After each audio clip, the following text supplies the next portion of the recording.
everyone, welcome back to the channel, and this is Discussion Corner episode 3. This is a bit of like a unplanned one, so we're basically all just going to wing it what we're going to talk about, but we are joined by Emma today for this week's episode. Hi. Hey guys. Hey. So you did an article a couple of days ago with the lovely Vicky Jepson talking about everything that's going on at the minute, and it seems to be that the whole of women's football, the whole of sport, basically has just come to a halt, and no one really knows what to do or how to plan or anything like that. One thing that I did see in the article is that was pointed out was that she was using this time to sort of look at recruitment for next season, and that's obviously like something that's on our mind, even though this season's not finished yet and we don't know when it's going to be finished. Obviously the big thing that like me as a fan was thinking about is like, obviously in terms of like budget wise and stuff like that, we don't know where we're going to be next season, what league we're going to be in, because at the minute it looks like the WSL is still going to go ahead, so with 8 games to play you don't know whether you're going to go down, whether you're going to stay up. So that's probably an issue of what players will want to come to the club or will want to commit if you are in the championship type of thing.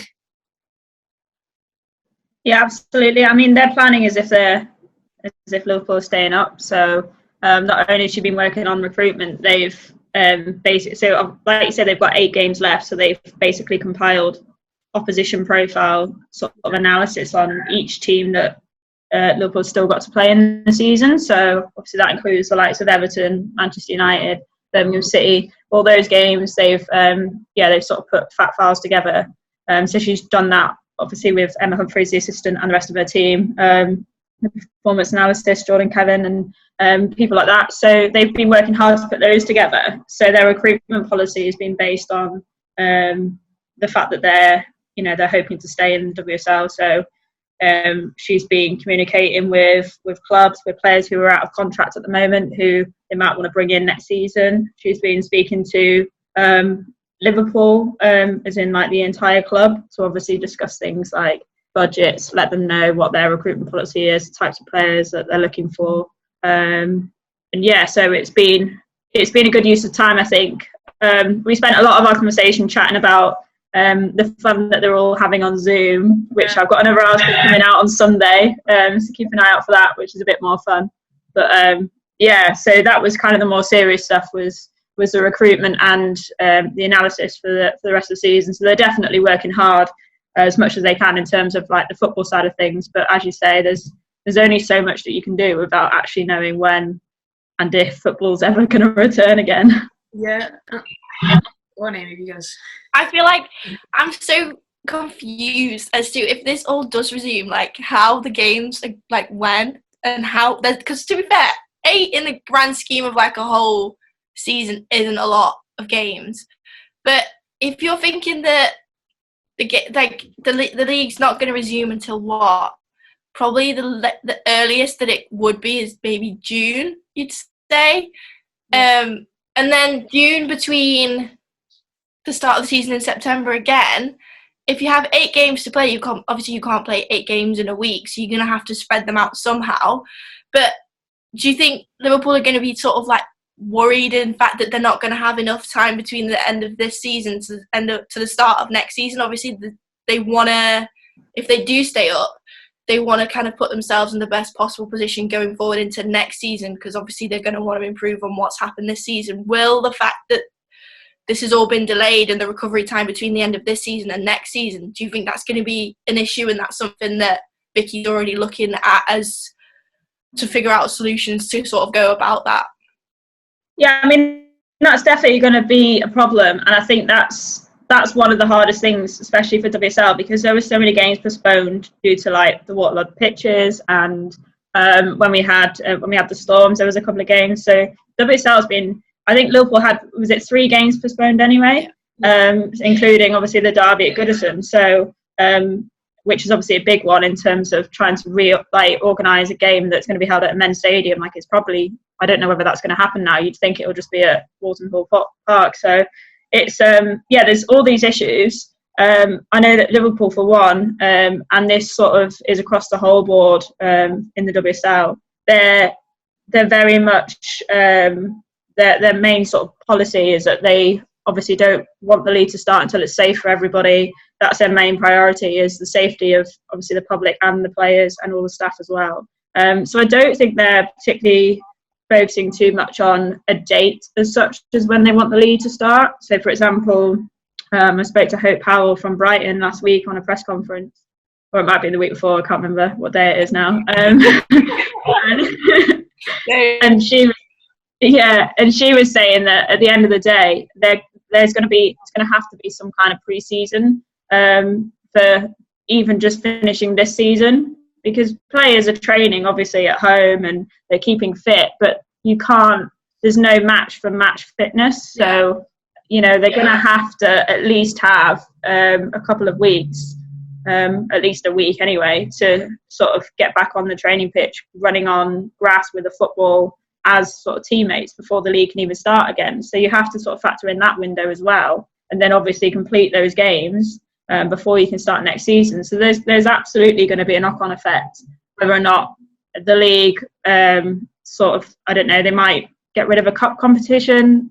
That's not being said publicly. That's just sort of, in my head, that's how I see it. That's an obvious solution, is to maybe drop one of the cup competitions. But there's a lot of issues. So I think that's why these decisions that have been made by the FA are taking so long, because they have to factor in so many knock-on effects as well. It's not just completing the season, which is obviously what they've got to discuss. So yeah, like one of the biggest knock-on effects is like player fitness.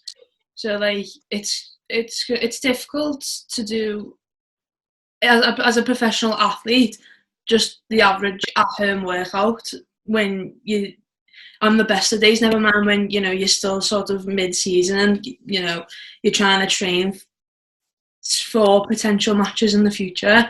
But you've seen like on Instagram and Twitter and stuff like that, like players saying, has anyone got this watt bike to lend me, or has anyone got this to lend me, or this to lend me, or can I hire this? And it's like, how can a professional athlete train for these type of situations when they don't have the correct equipment to do it?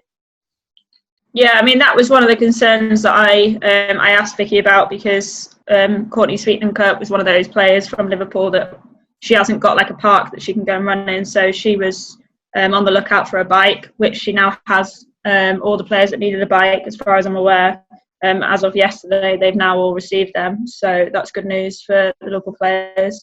But yeah, that's been an issue across the board. But I think so. I know the performance sort of analyst and some of Vicky's staff, they've sent out personal and team exercise videos to all the players in the local squad so that they can follow sort of home workouts. So a lot of them are to do with like kind of body weight exercises. They've done like team yoga sessions on Zoom all together, which the staff have got involved in as well. So they've been sort of keeping fit that way, and they all have their GPS trackers on them as well, so that the staff can make sure that they're not overtraining, and and they're keeping up with their general fitness program. So they are finding ways to get around it. But I think obviously given the fact that the whole country is in lockdown, just getting equipment to the players initially was an issue because there was a shortage in general. But I'd imagine over the next week or so, a lot of the clubs in WSL will hopefully have had all the stuff delivered. So I know they had skipping ropes sent to each player a few days ago, and they've all got sort of bands and stuff that they can work with. So it's starting to come together now. You mentioned in your article about like, I feel like Zoom has been a godsend for everyone. Even if it's like you're just doing like a quiz on an evening with your mates, or you're actually doing like in a professional environment having a conversation. It's mad how like this one app can allow you to speak to like the whole stuff. Like obviously in your article you say that they've had like, and you just said then you've had like yoga sessions, training sessions, and even just they have like a music quiz or something. Yes. So this is what you'll find more of in my article on Sunday, but I'll tell you guys anyway because I love it.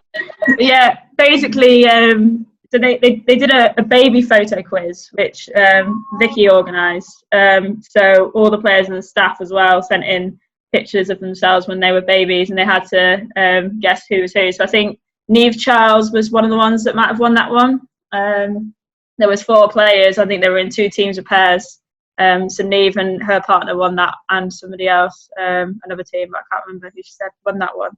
And then Rinzola and Fernie actually organised a music quiz that they did over the weekend. So so I'm hopefully finding out later today who won that, because I'm quite intrigued to see who won that.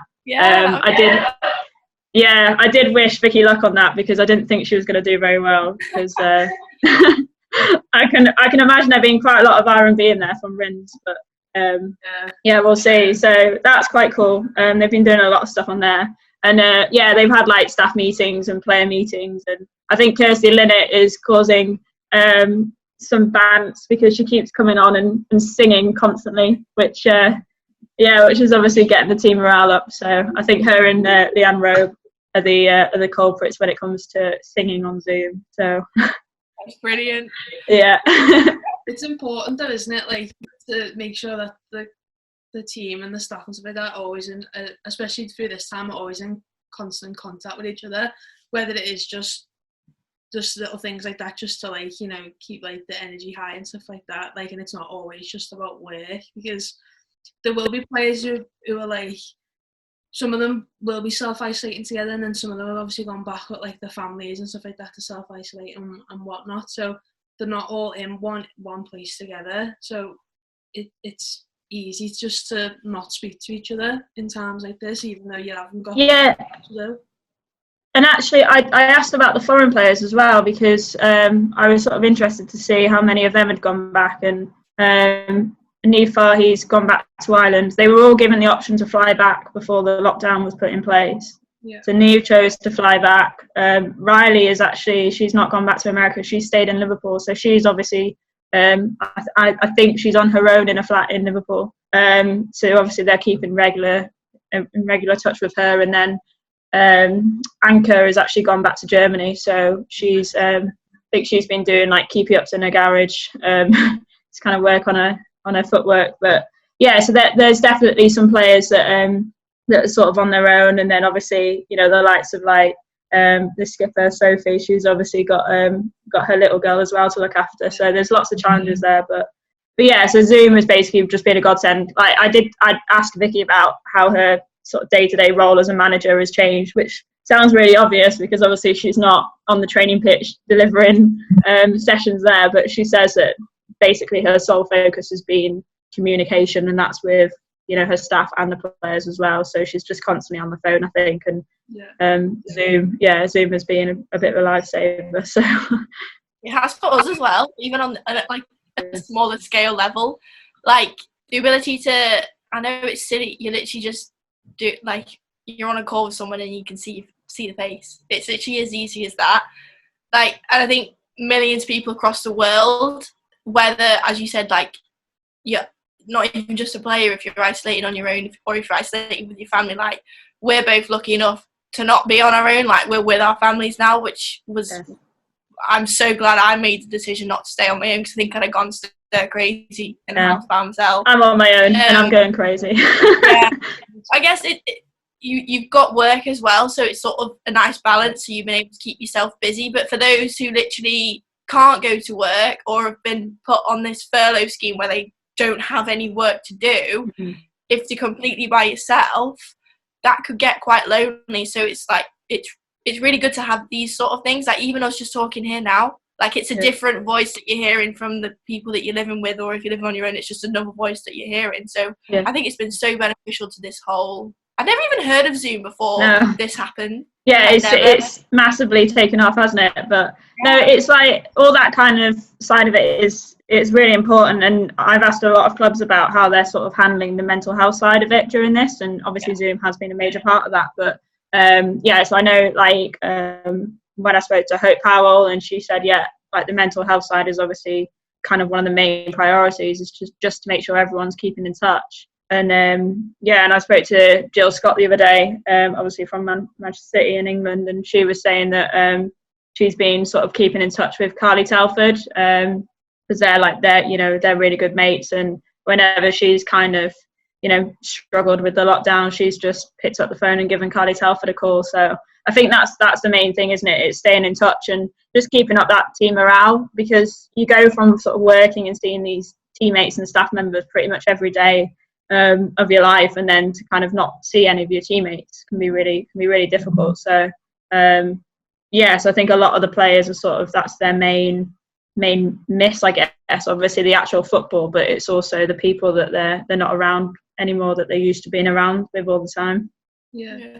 And obviously it's also highlighted other things. Like I've seen Sophie Bradley-Orphan, as she obviously worked in like a care home at the same time, and this is giving her like that time to do that. Like she's got that to sort of focus on every single day, because obviously working in a care home, you are probably classed as like key workers, essential workers, because it can't run otherwise.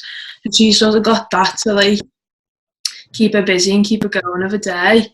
But then there's people who just don't have anything other than probably the 30-minute workout to do every day, which can be really like hard and frustrating for a lot of people.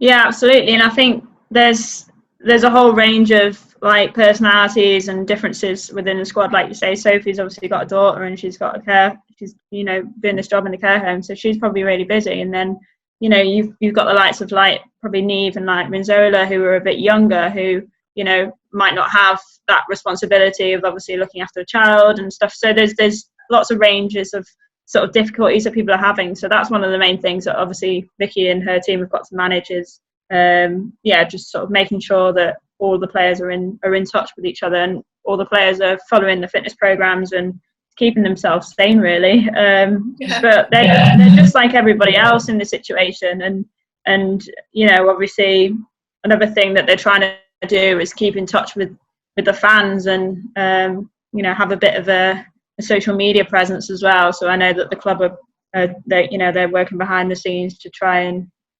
deliver some content that some people sort of the fans get a bit of content from the players, because obviously the fans miss that interaction, and that's one of the best things about women's football, is having that interaction with the fans and the players. So so hopefully you'll see a bit more coming out over social media over the next couple of days. I think it hit me that like how much I miss football. I was like, because my routine of a weekend is, whether on a Saturday or a Sunday, a men's match is one day and the women's match is the next, and my weekend's based around when I go to the game. So it's like, well, I can't do this on that day because we've got that match, and I can't go here the night before because I've got to get up early to go to the women's game on Sunday. So like, it's like your whole life's just stopped, and as much as you're thankful for like a little bit of a break, and like I've got time to like focus on uni work and stuff like that, I'm also a bit like, well, when's it coming back? Like when is it all going to go back to normal? Because I've been watching like LFC TV's been a godsend, because they've been playing like all matches, and like I watched like the City game yesterday, Dortmund Liverpool from I think it's 2015 or whatever was on yesterday, and I was just like I'm sorted, but there's only so many you can watch before you're like, right, I need to go and sit and watch a game now. So it's going to be so frustrating for like fans. So it's important that they do keep in touch and keep fans up to date at the same time.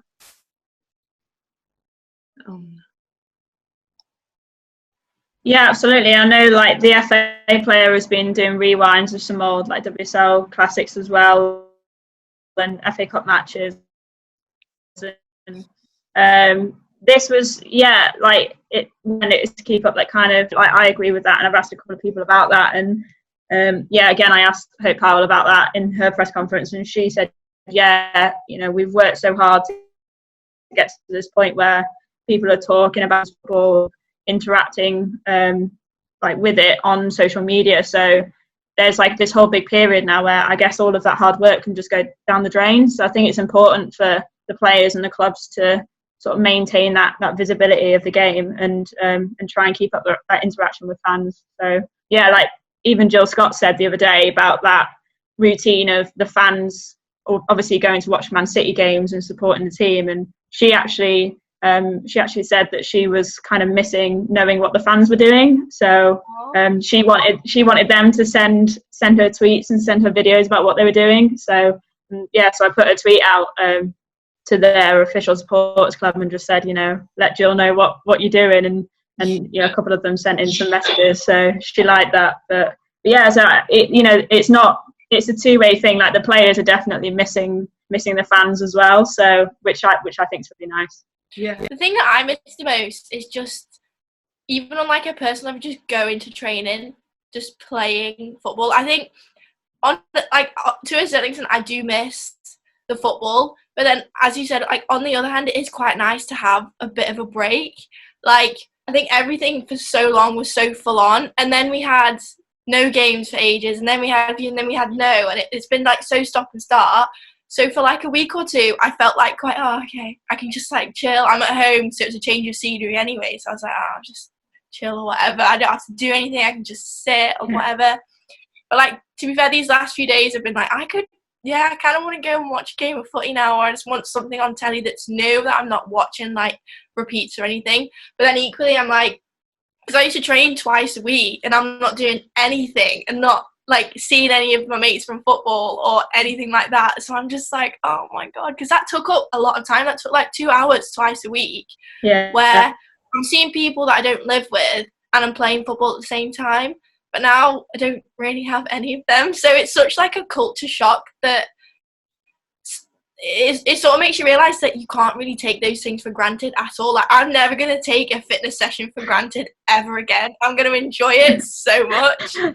But yeah, it's just crazy how life can change so quickly. Yeah, absolutely. And it's interesting that you say originally it was nice to have a break, because I think quite a lot of the players think that as well. Like Jill Scott definitely said the same thing. She said she quite liked having the freedom to sort of work, like do her own workouts in her own time. And she said, like, obviously everything's so regimented at, when they do training, that she actually just enjoys now being able to go running on a field with a football and just, she like described it as like being old school again and just literally just going back to being a kid and just running around a field with a football and just doing some dribbling. Like she can't really do that usually. So I think she's been enjoying that. And Felicity Gibbons as well from Brighton said that she actually hasn't been like kind of watching Match of the Day or watching any of these rewinds, because I think she sort of quite liked a bit of a step back initially. So I think there was definitely that kind of period. But don't get me wrong, I think every player, and like whether you're professional, whether you're just like any of us three just playing like football, I think everyone's absolutely starting to miss it now, and it's getting to the point where we're like, bring back football. Well, it's been 3 weeks. That's a long time with no game at all. Is such a long time. Like if I'm being honest, I've not really been watching any of the repeats either, just purely because I don't even know. Like it's just not something that I've been like, I need to go and watch this. Like it's been really nice, but I feel like once it gets back into it, everyone's going to be so switched on with it, and like they're never ever going to complain again that they're sick of watching play. Well, like weirdly enough, I went on my Skybox to see what Premier League games I had recorded on there, and the only one I had was Liverpool's defeat to Watford. So I've definitely not watched that. No. Oh no, we've got I couldn't think of anything worse. Yeah. I said to me, I've never watched the Champions League final back like in full. I've seen like highlights, but I've never watched it from start to finish. Because I didn't even Madrid. Yeah, and I didn't even watch it from start to finish when I was over there because we missed the first 10 minutes. So like I haven't seen it. Also said to my dad, when I submit my dissertation in the next few days, I'm gonna sit down, I'm gonna watch it from start to finish, even though everyone says it's probably one of the most boring matches ever. As I have got the time to do it now, it's gonna kill my time. I might as well do it. I watched it the next morning. I had stayed out until I think it was 10 to 7 in the morning. Got a National Express bus home, and instead of going instead of going straight to bed, I watched the entire final and then went to bed and then got up for the parade. So, so I've watched it. I've still not watched it all the way through. I've watched obviously the highlights, the goals over and over again, but I don't actually think I've watched the whole thing. Definitely, I've still not seen the first 5 minutes. I mean, you're not really missing much, so. That's right, because it was a big thing of it wasn't that much good of a game. I was like, oh well, I don't care about what happened in between the goals. I'm not bothered. I just want to see the start and the end. But then I was like, oh, watch it all and just see what went down, because I've got no idea, to be honest with you. I've got no clue. But yeah, the one question that was a topic of conversation yesterday when I was having my tea was, what's one of the first things you're going to do after lockdown and isolation is complete and you can go about your normal day again? I mean, if we're being totally honest, I'm going straight to the pub. Yeah. I mean, I am that's exactly what I'm doing. I think it's just that it's socializing in groups that I really miss. Yeah. I think I haven't felt lonely because I've constantly been on the phone and being in touch with people and texting and whatever. But I guess it's that kind of spontaneity of just texting someone and saying, "Do you want to go for a drink?" and just getting down to the pub, and then people just sort of dipping in and out like what you would do on after work, if you go for an after work drink, and then 5 or 6 people popping in and out. It's that kind of freedom that I kind of miss. So yeah, I'd be lying if I said that I wasn't going to go straight to the pub, because that's exactly what I'm going to do. Yeah, I think probably a restaurant is another shout as well. Go out for food, either with your family or with some mates. I just can't wait to just be, as I said before, just able to leave the house, able to go and not be like, am I going to get told off for being out of the house right now? Yeah. And not queuing for a supermarket. That is the one. I am never, ever going to come, you never have to queue to go into a supermarket. I've never had to queue before. And every single time I've gone, I've had to queue for at least 15 minutes. So I'm going to probably go to the shop with this over and just walk straight in. Yeah, and at least we don't have to celebrate when we find toilet roll now as well. It'll be amazing to just go into the supermarket and there'd be a normal amount of toilet roll product and it not. And pasta. Yes. And flour and eggs. All of the essentials will be there. Yeah, definitely. I'm definitely on the bandwagon of going for drinks and foods. That's definitely the one thing you're gonna I think let's make a plan so we all go to a restaurant, all Zoom while we're in the restaurant and have a meal over Zoom. Yes, let's do it. Well, I reckon things like this will Zoom will continue. So the way a quiz now with your mates on a Thursday. I think people will continue to do that, when you can't go anywhere to do a pub quiz or whatever. So it probably will improve people's communication in the future as well, even though you will be able to actually go and see them at the same time. Yeah, that's actually been a really nice thing about it, hasn't it? Is that I'm even speaking to people that more regularly than what I would do kind of in person, because at the end of the day I've got more time. So it's crazy how much you can fit in one day. And I've been saying this to my mum all my life, because she's like, how do you fit everything in one day? And I'm like, you'll be surprised how much you can do. And I think now that you're sort of stuck at home and you're having to actively think about how you're going to fill each hour every single day, the amount of people and conversations and things that you can get done in one day it's kind of a bit mind-blowing, really. Yeah, literally. Yes.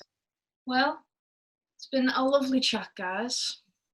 Thanks, guys. Yeah. Well, hopefully I really want to go to a pub now. No, I can't stop thinking about rum and coke. No, we really want, me and I have been talking about for ages, and Nando's. Oh. Yeah. Wagamamas. Oh my god. Yeah. Chicken katsu. Anything that's not cooked in my house, I will eat. Yes. Even a Mackey's. Oh. Yeah, like not that big of a fan, but like I'm still gonna go and get one as soon as it opens up again. Like, I mean, like a chicken bake from Greg's is basically top of my list as well. To be fair, like Deliveroo and that's still working, isn't it? We had a Chinese from them the other night. All right, it wasn't from our usual Chinese. Those were slightly disappointed. But at that point, I was like, I really want a Chinese, so I will eat whatever comes through the door. And we did. Well, like our usual like Jiffy was open for like a week, and we got one, and then like the last like week it's been closed. So like we don't even have like the local Chinese anymore. But she got not. Get on Deliveroo and see what other ones are nearby that are open. I know it's not. You need to have loyalty when it comes to a Chinese, but unfortunately, within circumstances, one night and one night only, we had to trade alliance, but we're going straight back as soon as it opens. Well, like you're allowed to cheat. Where I live, you don't get anything. There's like nothing. We don't even get pizza delivery here, like, and it's actually 10 minutes from the house, and they don't even deliver it. Like, that's like, so there's literally nothing, so you can't even go on and get anything. So this is where I'm very lucky living in a city centre apartment. So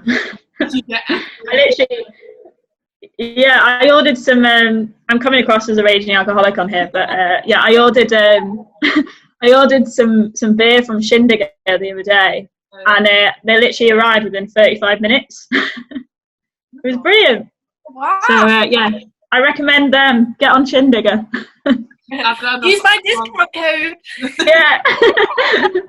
I've got all for the street. Ep.3 for 20% off. I didn't get 20% off, so I'm not having that. I'm joking. It's not a real. It's not a real discount. Yeah, and also you shouldn't drink alcohol unless you are over 18. Don't drink. Yeah. And on that note, thanks again, guys. Thanks, guys. See you later. Yeah, thanks to everyone watching. Remember to like the video, comment, subscribe, check out the challenge video that we put out on Wednesday, and just watch us make a feel of ourselves while doing it at the same time.